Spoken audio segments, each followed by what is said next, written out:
So we'll have a fun bit of awkward silence while we allow for folks to come on in. Okay.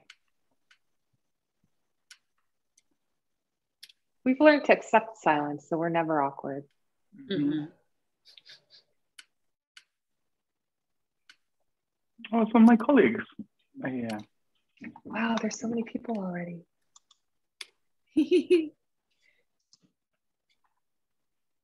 So cool. Yeah, if anyone wants to say hi in the chat, you can let us know where you're zooming in from. Change your chat settings so it's featured to everyone. Just hosts and panelists, and then we can all chat. And in another moment, we'll get started. Wow, 10% off, you guys. They're so cute. It's not cheap either. I was kind of, I mean, a bargain, obviously, but you know, books are expensive. I know, your book comes out and then you're like, yeah, but yeah, you do want. Hey, Colorado. To get paid. Hey, Colorado. Hi, Colorado. We are all here in Brooklyn. Ohio. New York. Yay. New Where York. are you in Brooklyn right now? Germany. Oh my God. Germany. I am awake for this. I'm in Brooklyn, sadly. Yeah, well, that's Alex. Of course you're in Brooklyn. Oh my You gosh. could have been here. Alex and Elif know each other as well. Hey, Durham. Hi, Alex. Oh my God, we got a Manhattanite. Damn. Meredith. I doff my hat to you, madam. Ooh. Alrighty, well, we better get started since folks are here from Germany, so it's bedtime. yeah. God damn. Well, thank you, everyone. Good evening, and welcome to tonight's live online author event with Greenlight Bookstore. I'm Kay from Greenlight Bookstore, and we're thrilled to host tonight's event with Grace Lavery, launching her new book, Please Miss, a heartbreaking work of staggering penis. She'll be talking with Elif Batuman, so you're in for an excellent time.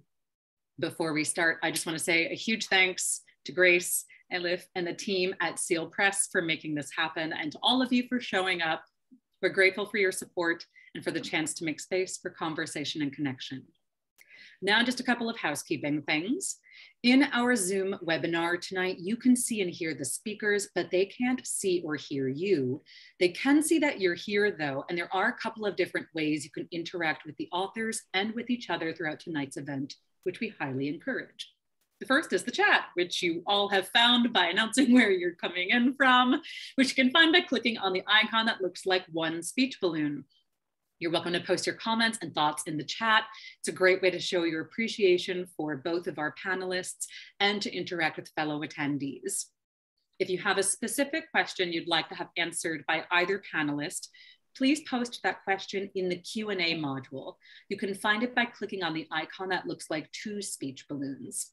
We'll be pulling questions only from the Q&A to be answered in the later part of the program. And importantly, tonight's featured book, Please Miss, is available for sale from Greenlight Bookstore. You can shop in person from 10 a.m. to 8 p.m. at both our Fulton Street and Flatbush Ave stores, where you can purchase Grace's book and many others on site. You can also order online at greenlightbookstore.com for a quick pickup at the store or for shipping anywhere in the US. I'll drop the buy link in the chat. As thanks for attending tonight's virtual event, we are offering 10% off the featured book. Enter coupon code GreenlightEvents10 into the coupon discount section at checkout online for 10% off. And for some extra fun, Grace is stopping by our store to sign copies of the book. And rumor has it, she may even give some personal wisdom in each signing. So you can get a signed or even personalized book by request while supplies last. Make sure to indicate your signed copy request in order comments at checkout when ordering online by midnight tonight, or look for signed copies when you visit the store. If you care about supporting the careers of authors and the ongoing existence of independent bookstores, buying tonight's featured book is a great way to show your support. Our interviewer tonight is Elif Batuman, whose new novel, Either Or, is forthcoming with Penguin Press in May 2022. Yes, Her first novel, The Idiot, was a finalist for the Pulitzer Prize and was shortlisted for the Women's Prize for Fiction. She is also the author of The Possessed, Adventures with Russian Books and the People Who Read Them, a finalist for a National Book Critics Circle Award in Criticism, and is the recipient of a Whiting Award, a Rana Jaffe Foundation Writers Award, and the Paris Review Terry Southern Prize for Humor. She has been a staff writer at The New Yorker since 2010 and holds a PhD in comparative literature from Stanford University. She will be speaking with our featured author, Grace Lavery. Grace Lavery is an associate professor of English at University of California, Berkeley, a prominent public intellectual and activist. She has contributed to the Los Angeles Review of Books, Autostraddle, The New Inquiry, Them, The Guardian, Foreign Policy, and Slate. She's been sober since January 2016 and full-time as a trans person since March 2018. She lives in Brooklyn, New York.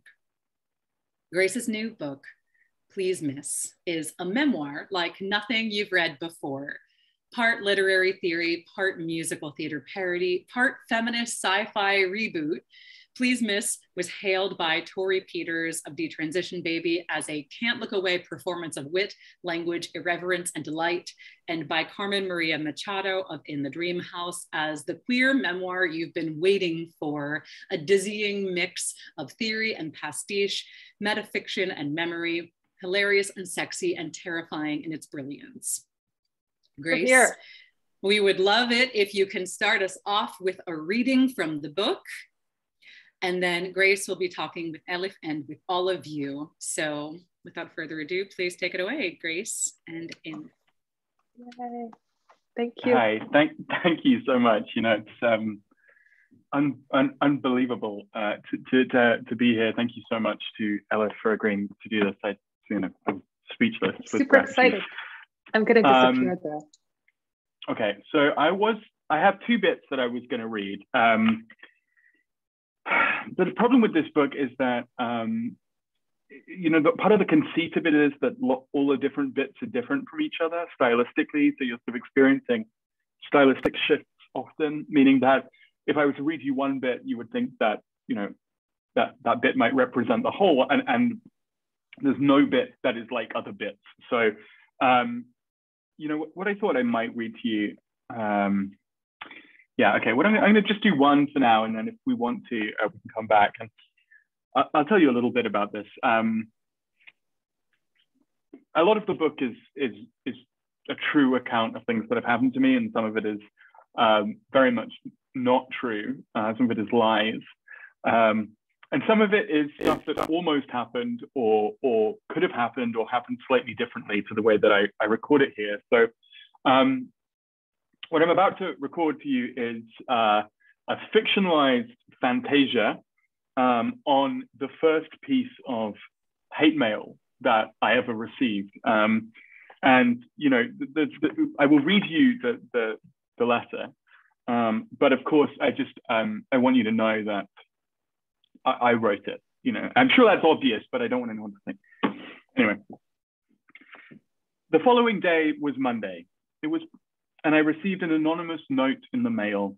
It was postmarked New York, New York, and the handwritten address read, Professor Grace Lavery, the new professor, English Department, UC Berkeley, California, United States of America. On the back of the envelope was a doodle, the kind of doodle one leaves on the back of an envelope that happens to be in front of one when one is caught on the phone with a distressed relative. Poking out above the fold was a crude rendition of a sinister clown, black-eyed and gothy, dankly reminiscent of something that one might find on the packet of a poultry potation. This wasn't the first time I'd received an odd letter at work. My first year on the faculty, I had received an envelope postmarked San Diego, which contained A, a very short essay offering a history of the Japanese Navy's conduct during the First World War, B, glossy magazine-style photographs of American military personnel stationed in Southeast Asia, with my faculty profile picture cut out and stuck onto the background, and C, the typescript of what appeared to have been an old racist ballad about Japan. I had taken it to the campus cops. I wouldn't do that now. and they said, Professor Lavery, I have some good news and some bad news. The good news is that everyone gets one of these. The bad news is that this jabroni does seem to have a few less spices than the average cut of salami. The cutout photographs are a new development. So anyway, I opened the envelope, and inside was a note written in Korea, unmarked and unsigned, that read as follows. So, I don't want to sound like a nutball here, but it's time for a real true confession. I'm frightened of a clown. I'm wary of his eccentric manner and his unusual appearance. His choices make me feel ill at ease, and the language he uses, well, I find it unnerving. No, this is not satire, friend. I really am just plain bloody chilled by a clown. And if it's all the same to you, I'd rather not see him when he comes to my town or invite him to my house for any purpose. I know this sounds crackers. What, a little insane clown man? America's sweetheart, you're probably saying? And it's true. Suddenly it seems like the clowns are everywhere, doesn't it? Like the sakura blooms at festival. Like tarragon in my Uncle Buster's imaginative twist on the mint julep.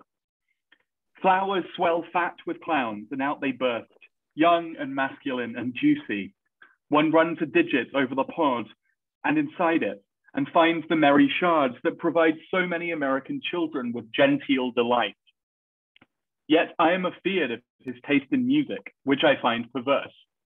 And perhaps I find it worse than that. I demur from his sexual habits, which he insists on broadcasting. I find his prose style off-putting. And though I am not among those who will hold him solely responsible on this point, nor will I submit myself to further questioning on the matter. I will confess that the little clown fellow of whom I speak, I find to be quite thoroughly overrated on that front and many more besides. I wonder at the judgment of those who have supported his career so far. To me, it is as though he has some kind of malevolent hold over his benefactors, though of course I don't wish my own distaste to slip into outlandish and paranoid stereotypes. This particular clown just isn't for me, that's all.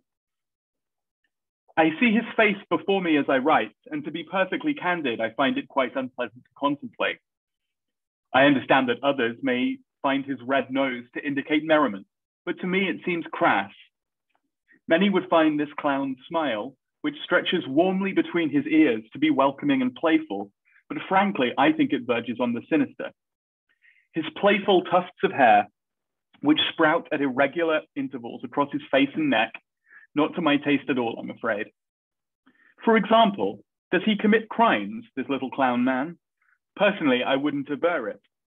Although now I ponder the matter more carefully, I wonder whether perhaps he shoplifts from time to time or texts while he's driving. In most people, I would consider these small infractions to be charming, evidence of an appealing, rebellious streak. But in the little clown man, I find them pettifogging and dishonest. Why should he flout rules that the rest of us are obliged to follow, which we mostly do to the best of our abilities? I wonder even whether it isn't further evidence of that willful cast of mind that underlies many of the qualities I find least tolerable in him: his insistent being, his presence, his refusal to disappear or die out, as I would that he would. It has taken me a while to realize that I'm not made angry by him as I initially thought. I believed that I wished to exterminate him by my own hand, to show him what it feels like, and to say, ha, now you know what it feels like, so that he would know what it feels like when someone says that to you. Not nice, in short. But no, it's not anger, not at root. At its base, I am afraid of what makes a little clown man tick, of his quiddity, his characteristic essence.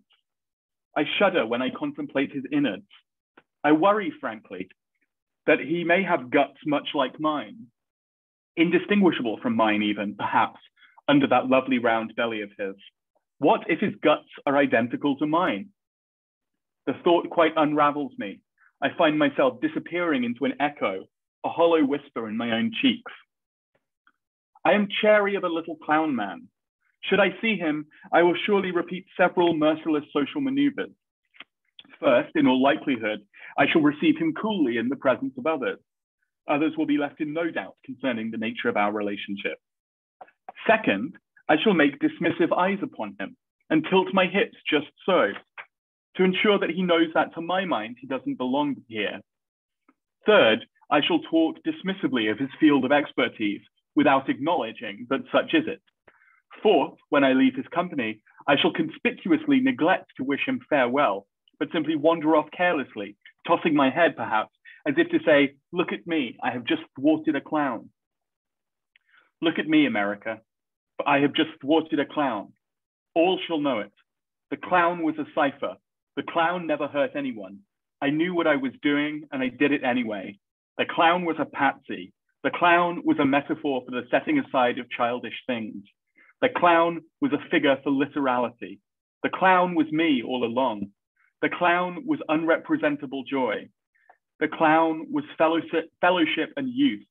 The clown was sawdust and sweat and smiles. The clown was liquidity and paint. I loved the clown. I covered the clown. Please, clown, come back and learn how to love me. Teach me how to love myself. Remind me of that which I have forgotten.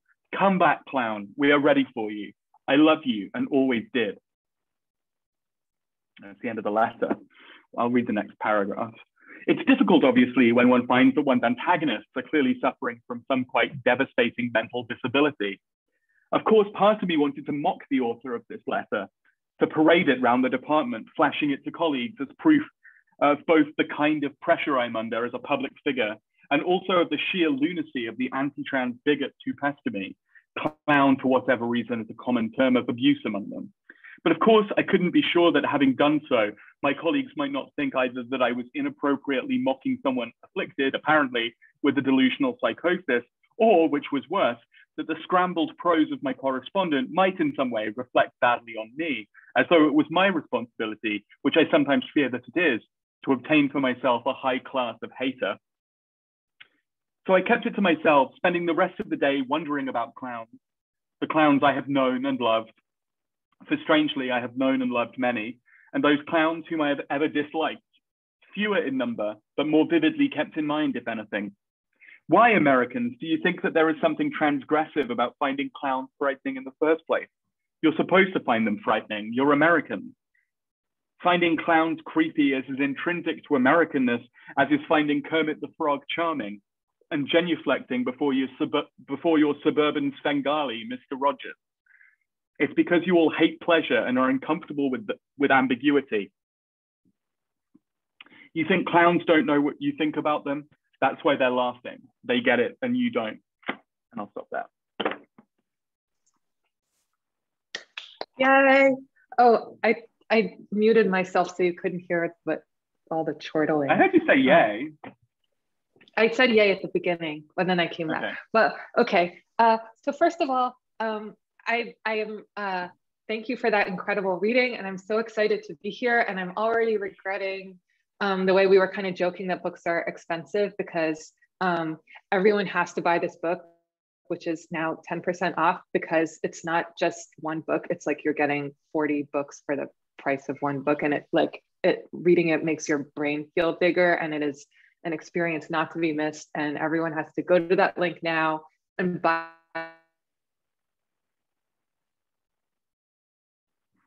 the book, and it's just gonna be awesome. So thank you for that reading. Now I actually that kind of changed what I wanted to ask you, which is I just noticed this time. Well, so the first thing I wanted to ask was that was really a great reading.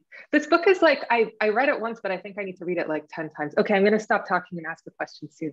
So I was just thinking as I was looking at it, wow, this isn't what I expect from a memoir. So then I looked up memoir in the dictionary, and then I found all this crazy stuff, which is like, it's also one of those books where like after you put it down, it's like a really good movie. Like everything that you see just feels like it was invented by that person and put there as a joke for you. Mm-hmm. So that's how I felt about the entry for memoir. Because it said, which I'm sure you know, but I didn't know this, that, they're like, it's from the French memoir, which is, when it means memory, it's feminine, but when it's a book, it's masculine. And the theory is that it was like écrit pour mémoire. So you're having like the writing is masculine. So, what kind of bullshit is already in there.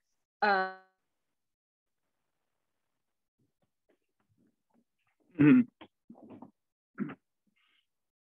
And then your life and what you remember, but it meant it meant a lot more things. It could be, it's based in the knowledge of the author, but it could be about other things. And then I was thinking, in some sense, the memoir is the memory. And there's something about this book that is so filled with like little trivia, and it really feels like all the stuff that, like more than any book I can think of, it feels like a representation of the stuff that a person carries around in their head and like goes over all day. So I was just wondering how you thought of the term memoir, and do you think of your book in dialogue with other memoirs, and just memoir, please? Thank you so much. Yeah, it's a beautiful question, and as I talk a little bit about in the first chapter, and I imagine many people are familiar with, but there will be some people who won't be. The term memoir is controversial for a number of contemporary readers, but I think especially for contemporary transgender readers. I think a few years ago, there was a kind of a concern that began to circulate around the possibility of, on the one hand, predatory online publishers who were paying kids straight out of college $50 to talk about their worst blowjob ever or whatever it was. And there was this kind of salacious and exploitative trade in memoirs that was causing a kind of moral panic among roughly people my age and demographic. And the trans version of that, or the kind of the spin among that in the trans community, is that so much of transition and trans being has to do with problems of legibility, that there is something about simply saying who you are and what you have experienced that feels coerced under any circumstances. So, Vivian Namaste and Jay Prosser in the 1990s made this case fairly strongly in the kind of first generation of trans studies. And it didn't do anything to stop the boom of trans memoirs over the last 20 years, and nor should it. But it has been a kind of consistent thing that people are worried about. And some of the writers, trans writers, trans activists, community leaders, people that I look to for guidance are actually often fairly skeptical of memoir, and I kind of sympathize with that. And the writers that I'm kind of really in conversation with, in some ways, trans writers, I'm really in conversation with people like, Morgan Page, Sybil Lamb, people like that. These are people who really have eschewed and complicated memoir. So I knew that if I wanted to go back into memoir, I needed a specific reason to do so. And, I think I have a couple of reasons to do so. One of them is that I simply don't think that it's quite possible to expunge autobiography from any kind of critical or literary exposure. And secondly, that and it's dangerous too. And it's dangerous too. No, but I totally agree. I think that's where one, becomes this kind of anxious back covering kind of, one has a paranoid relationship to one's own signification, one's own dissemination, that it was really important to me not to lean into. But the other thing for that was that, if that's true, if one can't expunge the memoiristic tendency from any other genre, and certainly, I write literary criticism for a living in my day job, and I use the first person quite a lot, and I talk about my own phenomenological encounters with text and movies all the time. But if that's true, then it's true in the other direction too, which is that one can in fact allow other genres into a process of composing a memoir. And so that was why I often, in the course of composing this book, tried to think about texts that people wouldn't generally think of as memoir, but which in some ways struck me as really disclosive or really intimately in conversation with the author's account of herself or himself. So the book is, as you've said, people will like it or they won't, but it's a book with a kind of fairly encyclopedic energy. Sometimes it has this kind of rattling through citations, and there are a lot of parts that involve readings and references of a fairly dense kind. But one of the touchstones I think the two touchstones of this book, actually, and I don't know if I've really said this before, but they're both authors who were both profoundly committed to memoir and also never wrote a memoir. And they were also authors who were not alive at the same time, but the later one was obsessed with the earlier one. And the earlier one is Charles Dickens, and the later one is Franz Kafka. And these are two authors that, you know, there's something about the way in which these two authors think about style, and perhaps especially think about wit as a verbal performance of like comic charisma or something, that is profoundly motivated by intimate and even sort of uncontrollable disclosures of the self. So, you know, D.A. Miller's written a lot about the autobiographical signature in, for instance, you know, David Copperfield is the obvious one, but I think it's all over the place. And my memoir contains, as you know, a sort of fairly lengthy and unexpected reading of The Old Curiosity Shop. I hope unexpected. I don't imagine there are too many people thinking that the final chapter is going to begin with a sort of 20-page account of the kind of narrative conceits of The Old Curiosity Shop. But and the Kafka stuff is everywhere. And in that clown letter that I was just reading, you know, I was really tuned in this time to thinking about the short stories in which Kafka writes in the first person clearly isn't talking about himself. So, for example, he has a story which, you know, is just one of the funniest and weirdest things that there is, and I think is among the kind of central texts for this book of mine, which is called in German Elf Söhne, or in English 11 Sons. And it's an 11-paragraph story. Each paragraph describes each one of this person's sons. First person narrator, I have 11 sons. My first son's like this. And each paragraph begins with what seems to be a kind of vaguely affirmative statement of the son. My first son, he's great. He's masculine. He's hearty. He's strong. The girls love him. He's kind of stupid. He doesn't really notice the effect he's having on people around him. He's never going to come to anything, but he's, you know, he's not the worst person you can imagine. I mean, it's like, you know, I don't enjoy talking with him, but and then so that's the end of the first. And then my second son's totally different. My second son's witty and precise and wise. And you know, since he was young, he had this incredible facility to sort of really intuit what other people were experiencing. And you know, sure, like he's kind of shy, I guess. You know, he kind of like he runs away sometimes. He doesn't like, you know, he can't like speak technically or whatever. But you know, you sense. And so anyway, my point is like it's this guy just trying to convince himself constantly that he can defend each one of his sons and being unable to do it. And I think that's what I kind of think of as memoir, because of course what Kafka is doing there is imagining the way in which his father might talk about him. Everything in Kafka is about his relationship with his father's relationship with him. And he's sort of rehearsing various different possibilities.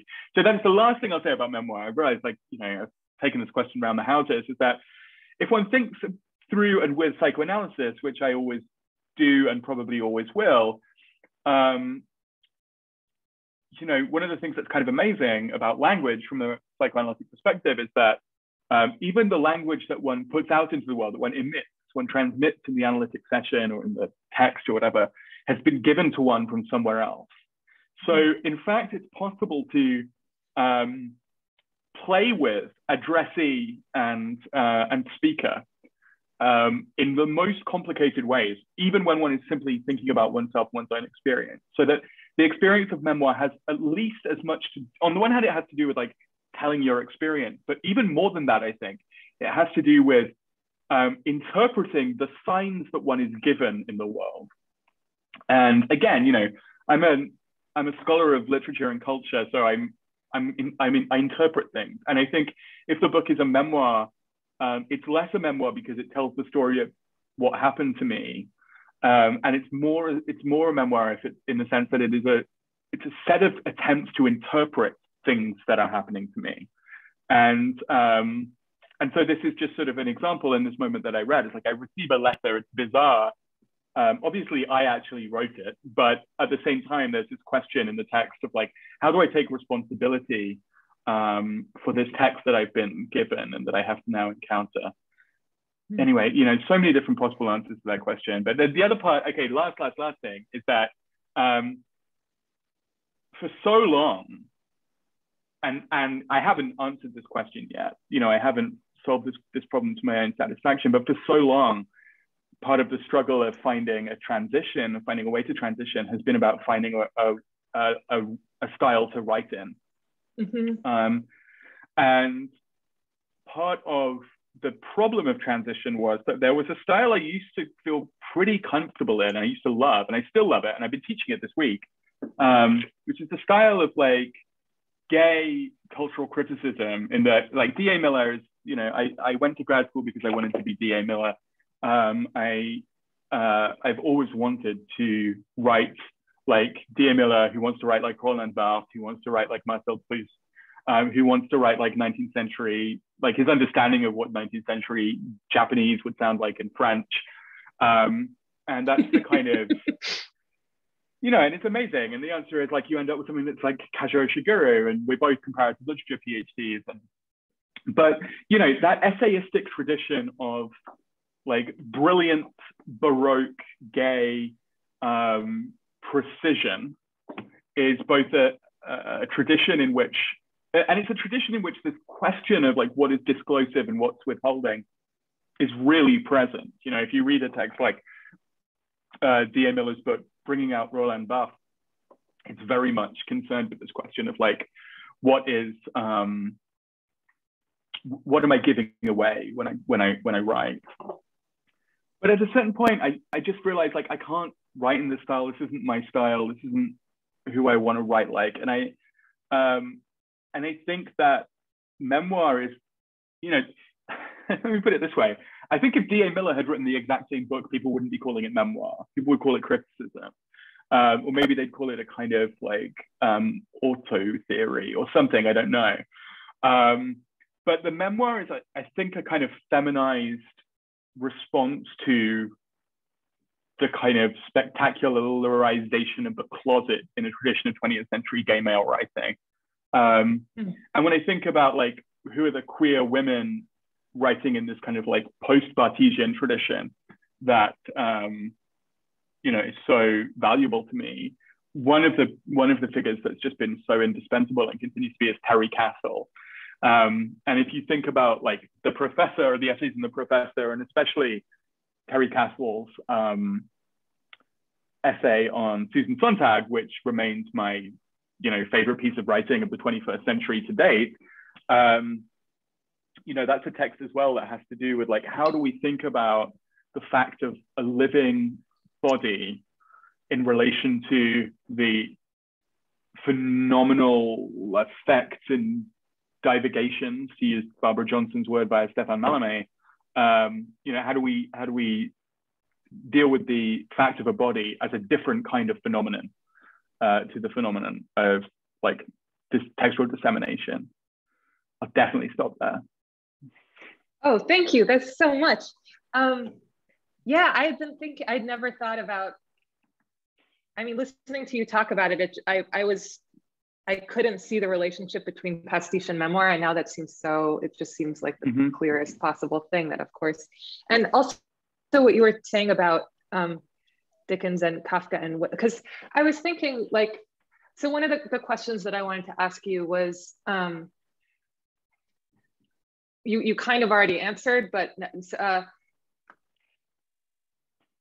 so reading this book, I had the feeling that I'm reading something that was unlike all other books, but it was so funny. And I was thinking, is that it's often a characteristic of books that are not like other books, is that they're not funny. And I was wondering if that is related to humor is drawing on some kind of community. And if you're, you know, consciously trying to go outside of that, it's very hard to sort of bring the apparatus of humor with you. But what you just said is the exact opposite. And it made me realize that like the reason it feels like a book, and which everyone should buy, is that the thing that you feel cushioned by in the lack of any of the apparatuses that you're used to is the thing that you just said, the wit, the thing that from the Kafka and the Dickens, is humor that you feel cared for as a reader. Just there's like always a delightful joke put there to delight you. I guess. I have The question I had was, how do you do that? How do you create that that feeling of unchartedness and that feeling of like, we all know what this joke in a very, I mean, I hadn't actually thought of Dickens, but it does, I mean, it does feel like a very kind of like inclusive Dickensian kind of move. Yeah, which Kafka feels like Dickens really is the encyclopedian par excellence. You know, Dickens' whole way of thinking about the world is to stuff as many different bits into a text as possible, and then to start thinking about the connections between them, and allow the connections to develop in odd ways. And obviously, you know, there's a lot to be said. And if I was wearing a scholarly hat, there would be a set of questions about like various different moments where Dickens is exerting a strong form of control over the diversity of elements in his text, as we know, you know, like he did when he sat down to write Dombey and Son. That was the first one that he supposedly kind of really rigorously worked out. But you know, at the same time, even in those late Dickens texts, which are really so rigorously plotted, there are still misflights birds, you know. And when we as readers encounter that list of misflight birds, something happens which is not rigorously controlled or controllable. And you know, Andrew Miller, who's a Dickens scholar that I admire very much, has this really wonderful line where he says that the capacity of the Dickensian, the sort of distinctive dimension of Dickensian style, is a capacity for self-surprise. That, you know, there are moments in Dickens, and I think Miss Flight's Birds is one of them. I think there are moments with Skimpole as well in the same novel that are like this, where you know, you catch him really surprising himself with what's happening, and there's a kind of unexpected delight. So, but you know, the answer to this question in a kind of, again, literary historical term would be like, the reason why this is possible and the reason why the Dickensian charismatic voice is able to sustain this kind of difference is, you know, you do the police in different voices, or, you know, because it's a performance, because it is a virtuosic theatrical experience, is what the scholar David Koenig has written a great deal about. That Dickens, like many 19th century novelists, wanted to have been a playwright, and in fact, you know, made a great deal of money and spent a great deal of time touring around the country, reading his novels and doing the different voices of the different characters, and that's the sort of charismatic centripetal energy that he produces. And it's not true in Kafka, like the sort of opposite is true of Kafka, but the part that is similar, I think, or the part where I would want to draw a through line, is through this, you know, I realize I'm sounding so much more like an English professor than I wanted to. I just want to say, you know, the book has a lot of dick jokes. So if you're reading this and thinking like, I just don't care about Dickens at all, like there are dick jokes in every page. Puts the dick in Dickens, yes. It puts the dick in, I mean, literally there is a list of like pornographic titles for all of the Dickens novels, Hard Slimes being the one I'm proudest of. But anyway, you know, so, but the thing that is similar is this genre of comic writing, or broadly comic writing, that Northrop Frye talks about in The Anatomy of Criticism, which he calls the Manipian Satire. And, you know, I don't know enough about Menippus or Menippius to tell you how accurate the designation is, but what he specifically has in mind is a classical genre that exists through the 18th, 19th, 20th, 21st century. I mean, obviously he's writing in the 50s, so he's not talking about the 21st century, but it continues to exist. And I think this book is one in some ways, which is a sort of satire of the philosopher who claims to know everything. So, you know, some of the examples would include Robert Burton's The Anatomy of Melancholy, which is a big, big fat book that is a sort of early modern treatise on melancholy that is also this kind of deeply melancholic and paranoid text in itself that refuses to articulate any straightforward claims. And, you know, Northrop Frye also argues that the essay form in the Montaigne setting is kind of Manipian satire in the traditional sense. In the modern setting, in the 18th century, we have Tristram Shandy by Lawrence Sterne, which, as everyone knows, is this totally bizarre book that has more digression than text. And because it has more digression than text, then it raises the question of what a digression actually is. And then another one that's important to me is Thomas Carlyle's Sartor Resartus. But I think in any case, this way of like joking about the philosopher's claim to know everything becomes part of the Dickensian way of thinking about the world in general, and the way of thinking about the comic in general. So, it often seems like slightly Tory-ish and even slightly conservative in Dickens, which has this sort of, a kind of skepticism about world making that, is clearly in his case motivated by the one thing that isn't funny in Dickens, which is his absolute loathing of Black people, his absolute like vicious inability to imagine a world in which there is Black freedom or Black pleasure. In Bleak House, in fact, the Mrs. Jellyby stuff is really, really intense. And it's a moment where this kind of satirical treatment of the liberal do-gooder actually becomes indistinguishable from kind of like, as it was for Carlyle, absolutely kind of intense racism. But it's not merely this kind of like conservative or reactionary dimension. And I think it actually becomes this other way of holding something about world making, something about totalitarianism at bay. And that's what happens in Kafka, where, when anyone reads Kafka for the first time, they're always like, oh my God, it's so depressing. Then when you read Kafka for the second time, your response is always like, oh my God, it's so funny. And those things are kind of both true. And it's that flipping between those two things that I think comes from the Manipian dimension that Kafka's picking up from Dickens. And just to say the thing, because I don't say it in the book, because Kafka doesn't even get mentioned by name in the book, but it's like, if you know Kafka, you will, I think, find a lot to recognize in the book. But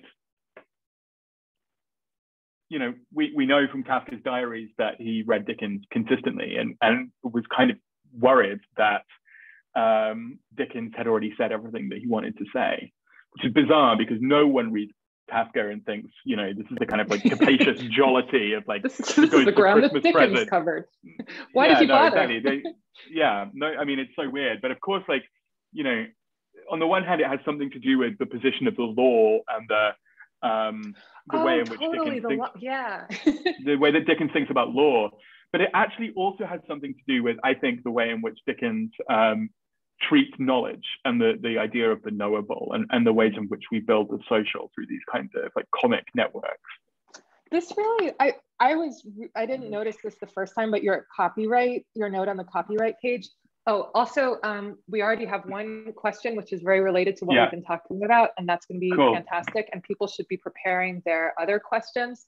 But I just have one question, which is how did you get to write how did you think of, what did they want you to write? Could you read does it exist in the English one totally, too? Yeah. So I have like this kind of slightly pretentious note on the copyright page, right, which is just like here, where I've written, on Truth and Lies in an Extra Moral Sense, Nietzsche defines truth as a sum of human relations which have been poetically and rhetorically intensified, transferred, and embellished.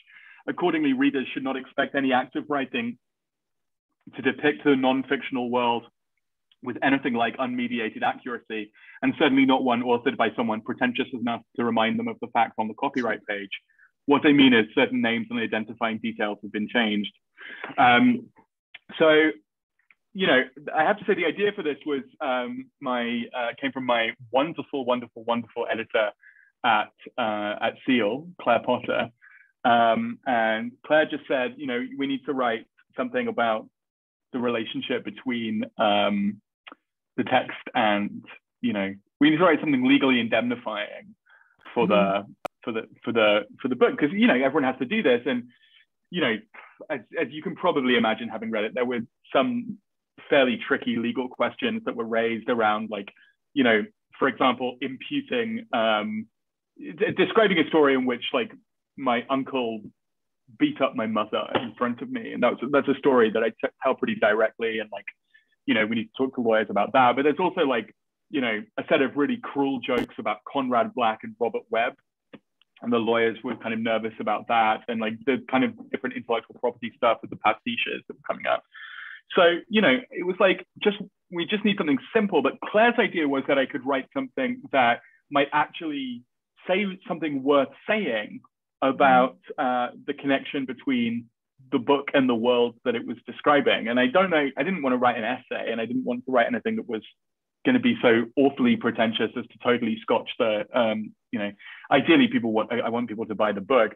So, a little reference to the famous Nietzsche essay. Nietzsche as well, I think, is a great thinker of the Manipian Satire, especially the late Nietzsche. It's very much about like, I'm not really interested in saying anything, but what I'm interested in is having fun with the impossibility of saying anything. And, I think it's no surprise that Nietzsche actually himself was like weirdly interested in Thomas Carlyle, as was Gilles Deleuze, strangely enough. And Deleuze is like, again, a figure of like maybe a kind of Manipian satirist. But so, I think that's what I'm doing there, just trying to say like, this is a book that really actually wants to play with the law. And I guess, I love that. It's a book that wants to play with the law in a few different ways. One, with copyright, right? So like, for example, there's this one sequence towards the end, and I'm going to see if I can find it just so I can show you what it looks like on the page, where I am quoting a Buddy Holly lyric, and we simply could not get the permission for the Buddy Holly lyric. So my suggestion was that we black out every word Brilliant. Except for a couple to make a little statement. So it now says, "Why you care, Sigh." And then there's another moment which is like over the way there's like a pastiche of Hamilton, and it was like the pastiche of Hamilton. So I can read it out. It's like, moved in with his cousin. But the thing is, what I'm saying is I'm going to read this out now. But when I did the audiobook, I wasn't allowed to sing it, because although the words were parody, if I sang it to the tune, then it wouldn't count, and it would be in violation of the law. So like, it goes, moved in with his cousin committed suicide. His suicidal cousin was a wound to the family pride. A friend of his cousin said, "You gotta mind your health. Alex retreated to the oven, said, you mind it by yourself." And I can do it in this setting because, this isn't the same kind of thing. I hope I can. Maybe someone's gonna maybe Lin-Manuel Miranda is about to batten down the door and tell me that, I owe him money, but I'd be surprised. Anyway, my point being is that this is a book that wants to fuck with the law, and it wants to fuck with libel, and it wants to fuck with intellectual property, and it wants to fuck with, various different questions in which, a book situates itself in relation to the law. And, this actually gets me the beautiful place to end, because it gets me right back to that question at the start about like, what are the genres outside of this kind of like Baroque gay male critical tradition in which a trans woman can begin to write herself? And, I mentioned Terry Castle, but the other big one, and the person who fucks with the law better than any other writer that I can think of, is Janet Malcolm, your erstwhile colleague. And, when Janet Malcolm writes about the law, especially in relation to psychoanalysis, she makes it feel so vital and so fun and so sexy. And, the idea of going to law against someone, going to the law against someone is kind of incredible, incredibly dynamic thing. So anyway, as you know, Elif, You suffered for that, yeah. Sorry. Yeah, no, she did. Absolutely she did. Yeah, no, and I really hope Conrad Black doesn't sue me, but it's something that I really admire about her work in it's kind of eros in its relation to the writing subject as a body, and the writing subject as a legal person is something that she really helps me think about. But as I've already written this novel, which is kind of a follow-up to Please Miss, but the next thing I'm going to write, the next kind of creative thing, the next creative project I'm engaged in, is a legal rom-com, and trying to write about lawyers falling in love. It's also a serial killer narrative, but but a legal rom-com, because yeah, exactly. I think it's going to be like Ally McBeal meets like the Buffalo Bill plot in Silence of the Lambs is the idea, I think. It's good. It sells itself. Okay, so I'm gonna. So related to the thing that to what you were just saying is this first reader question from Katie Clapp. Could you speak to why you chose to include fiction in your book, and how, as the reader, we're supposed to accommodate the blend? As someone who values truth and honesty, I find myself not trusting anything if something in there could be false. Yeah. It's like you want to fuck with the law, but you don't want to fuck with the reader. Yeah, that's definitely right. I don't want you to not trust me. And I definitely think that the book is an attempt to earn your trust. And it is an attempt to make myself worthy of that trust in a few different ways. One of them is to get really, really honest with myself and with you as a reader about the ways in which I necessarily fictionalize just by the act of making language. Right, the moment that we speak in the moment we speak in a speech genre. The moment we're using a speech genre, we're abiding by certain kinds of rules, and therefore, we can feel the contours of genre pulling against us. So what I'm really trying to do is use genre to sort of pull pretension away and strip down language to its most possible disclosive state. Which is why, again, and this gets back to Ella's first question, comedy is so important to me because comedy is a place in which dishonesty is impossible, because it's a response that bypasses ratiocination. If something is funny, then the level on which it is true bypasses doubt, and of course, doubt will come back in. But that's what I hope is the case. And I'll tell you, I think in general, and I hope Elif will agree with me, there are very few moments in this book where you're not sure if something happened or not. That's true.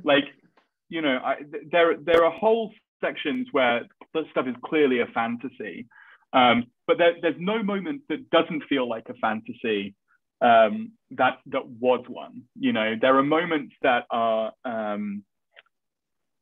that are sort of lightly edited or whatever, but there are moments. So actually, just before I came here, I was out with my friend, my collaborator, someone I've known and loved for a very long time. His name is Cecilia, who is an inspiration to me in a lot of different ways, and is also a kind of massive intellectual influence on me as well. And she and I were talking about the scene in the 4th chapter, in which she appears. The first half of the 4th chapter is a kind of attempt to relay a conversation that she and I had the first time we met after I had transitioned. And, she was saying today when we were just at Balthazar's, she was just saying she remembers word for word these things being said. And, I was contacted again by a friend in the UK last week who had, his copy of the book had arrived on Friday and started reading it. And she was like, oh my God, I remember when that happened. And again, it's there's a real attempt to be extremely precise about the details if there's any attempt to persuade you that something really happened. But there's also some attempt to really get honest with and refuse, in fact, polemically to refuse the comfortable logics by which we acclimate ourselves to generic conventions of life writing. I was just thinking about what a bold move it is to do a Fantasia on your own hate mail and doing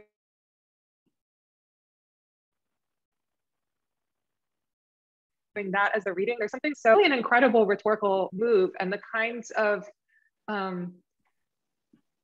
you make your hater quite smart. I don't know. It was just something that I was thinking of. There's reader questions too. That are more important than my ill-formed thoughts. Biniwan is asking me what's the word made. Yeah. Well, it's not made up by Barbara Johnson's reference. Yeah, it's not made up. It's taken from the Malamé. It's divagation, splitting like that.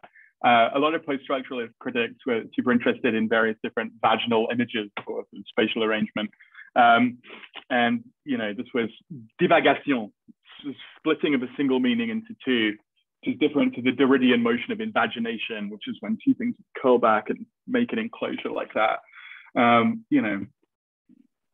So we all learned a new word.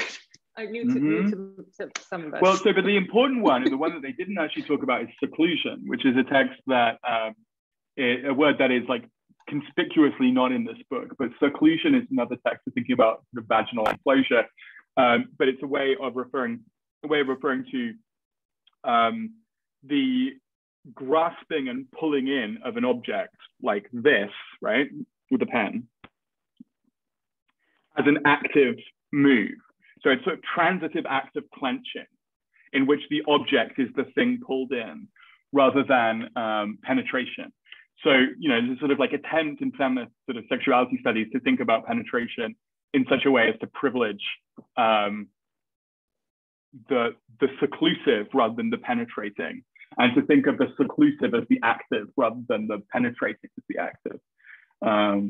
And, you know, that's something that the book thinks about in various different ways. And it's, you know, the word penis is in the title, and as I say, there are dick jokes everywhere, but there is this kind of question of like, what does it mean to stop thinking about the penis as a kind of active or penetrating object? Mm-hmm.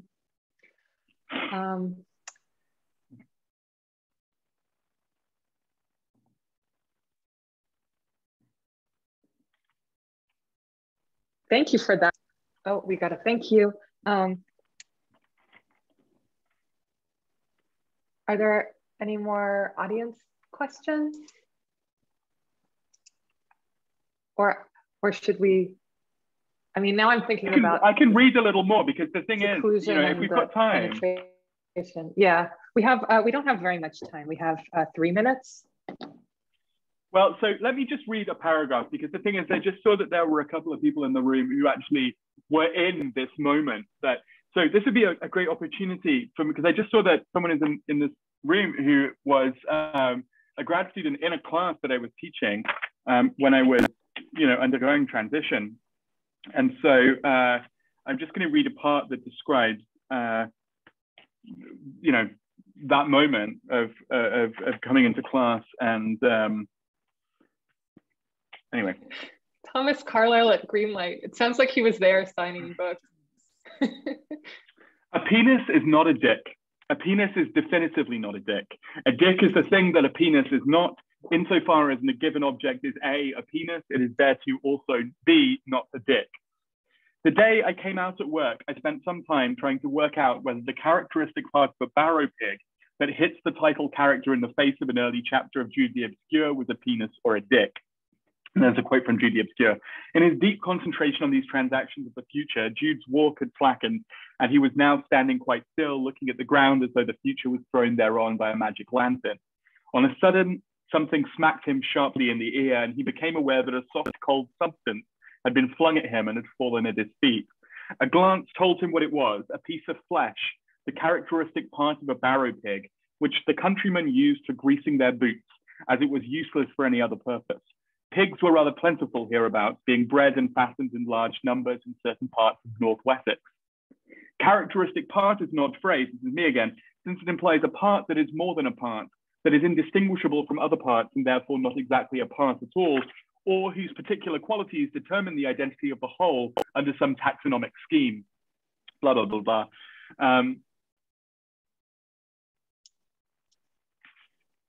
I wasn't sure that the students were especially interested in this distinction, but the difference between a material body and the body as it is fantasized into existence, formalized and mythologized, was all that was on my mind. And I'll end there. And just because saying this and recounting this will hopefully at least prove to someone in the room who was in the room when that very thing happened, that I'm pretty serious about being honest about things that I fuck up. Thank you so much. This was fabulous. There's actually there's another audience question. Do you want to read that, or it's kind of a long one? Do you want to read it? It's written by a non-Black queer teacher who's thinking about moving through spaces as a trans teacher and how students demand legibility in their own way.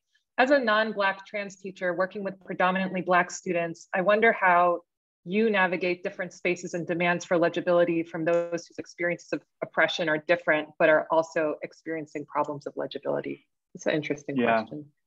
It's a big interesting question.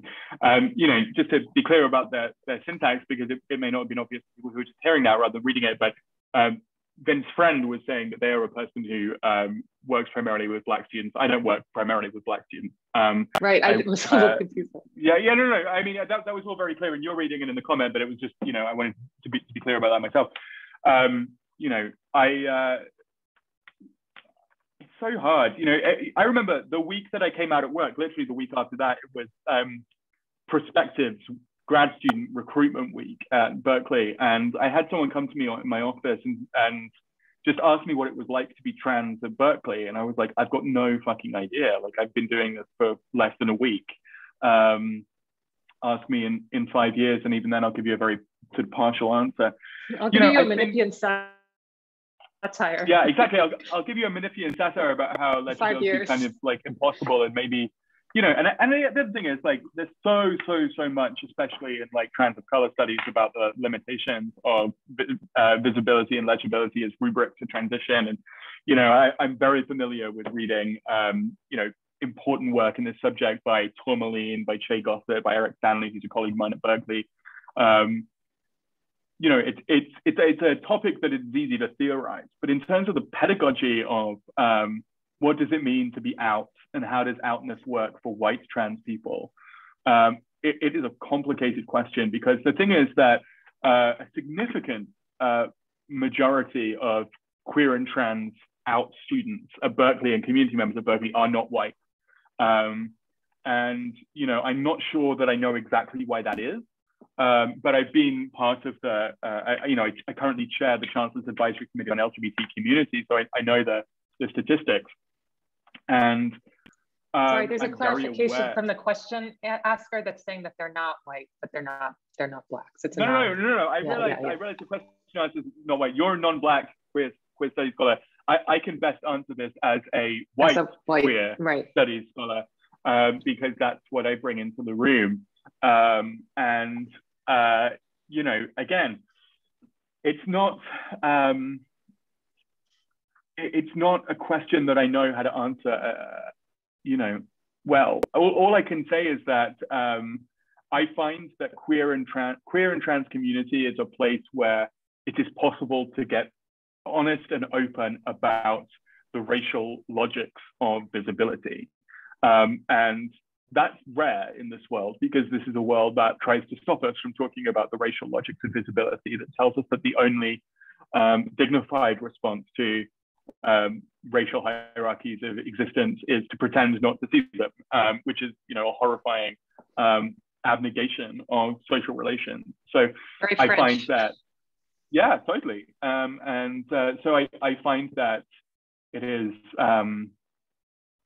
is useful and important to be able to avow and acknowledge differences, and at the same time to know that I'm sometimes positioned, as I say, I'm chairing this committee, and the committee's largely white. My co-chair isn't white, thank God, but I'm sometimes positioned as a kind of visible figure, and I'm very aware that in fact my visibility is troubling in certain ways. The argument that Morgan Page makes in her essay in Trapdoor, which is a great collection on the paradox of visibility for trans people. The argument Morgan Page makes, which I admire and struggle with, because it's one of these things where if it's true, like I'm not doing the right thing, so I struggle with it. But Morgan Page says, throughout the history of trans people, there have been trans celebrities who have been mostly white, mostly privileged, mostly kind of like not exactly cis passing, but mostly kind of passing and legibly trans feminine, the kind of like Caitlyn Jenner types of the world. And they get on the front cover of magazines, and people give them a lot of money, and all they do is draw attention to the community, and what that does is it escalates oppression of everyone who is trans that is not on the front cover of Vanity Fair. And so that visibility itself for the kind of stereotypically white, charismatic, trans feminine heroine is this, it's a way of actually increasing and escalating and intensifying oppression of especially trans people of color who do not have the same institutional protection. It's a very, very powerful argument, and I think about it all the time. And my visibility is not your visibility, and our visibility is not their visibility. And that, these are important distinctions to avow and to acknowledge. And at the same time, I am aware that when I have been in conversation with community around some of these issues, it has been possible for, for honesty and disclosure to be made possible. And I'm really moved by something that Elif said about feeling this was a book that was in some way moving outside of the implicit community of genre, which I think is true. And I also think that this is a book that is desperately in love with community and in need of queer and trans community. And queer and trans community is vital to me. It's how Elif and I know each other. You know, this is how this event is happening, because like we're queer writers in New York together or whatever. And it's essential to me. It's essential. It's not something I can dispense with. Thank you both so much. I feel badly to say like time's up, because I feel like you just got started, and I know those questions can only just continue to roll on in. Thank you, everyone. Please, please go support Grace in her debut, Please Miss, a heartbreaking work of staggering penis, available at Greenlight. You can buy it online, 10% off with the coupon code in the chat. You can also pick up a personalized copy IRL. Thank you both so much for this conversation. Thank you. Thank you all so much. This was amazing. Thank you really so much, Kay. A beautifully Kafkan name there, and thank you so much, Elif. I am so grateful to you. I can hardly stand how grateful I am and how much. Grace, you are so brilliant. I can barely stay on this chair. I'm almost falling off. Wow. Thank you. Let's redo the Thank Sunday you so thing much. soon. Congratulations. I'll see you tomorrow. Happy Pub Day. See you tomorrow. Bye-bye.